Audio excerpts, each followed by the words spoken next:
Neil wants to know, I was wondering if you could answer why there's usually such a strong difference between boys and girls' handwriting. A lot of people are exceptions to this, but still, I wonder. You're not alone in wondering, because there are actually a lot of studies on gender differences in handwriting. You are also correct in saying that some people are exceptions to this, because you know who's one? Me. It might have to do with me being left-handed, but seriously, it's kind of messy. Beautifully written notes for Monday's upcoming video, how to finish what you start. No spoiler alert necessary, because can you even read that? The fascinating thing about handwriting is that it's sort of an assumed gender marker. We are fairly good at detecting, based on a handwriting sample alone, whether the person holding that pen or pencil is a guy or a gal, in the same way that, say, the way a person sits or walks usually denotes more masculine or feminine traits. And the ultimate question that researchers are trying to figure out, and still haven't fully pinned down,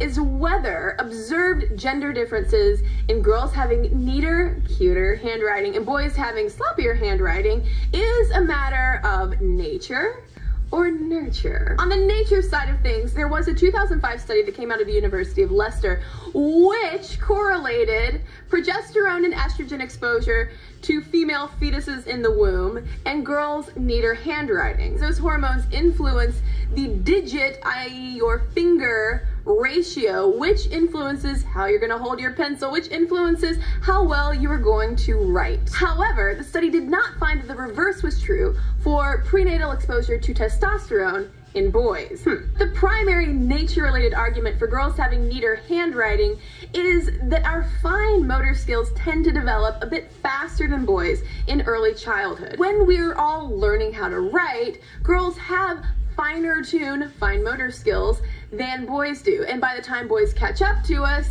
well, those earlier, messier handwriting habits are already ingrained. Proponents on the nurture side of the fence would probably argue that this is all a confirmation bias at work. We simply believe that girls are neater, nicer, and primer and proper, so we expect to see that manifested in their neater and cleaner and tidier handwriting. If a teacher sees that a boy has messy handwriting, well, boys will just be boys. Girls, meanwhile, will dot their I's with hearts, or smiley faces, or flowers, or sunshines. You know, it really just depends on the season. Based on my personal experience, which therefore has zero scientific validity, I have horrible handwriting, but when I was a girl, I tried to make my handwriting nice and neat, and it simply did not take. However, in my 10th grade chemistry class, I sat next to a guy named Charlie, and he was a jock, he was popular, he was very much a guy's kind of guy. Charlie had the nicest,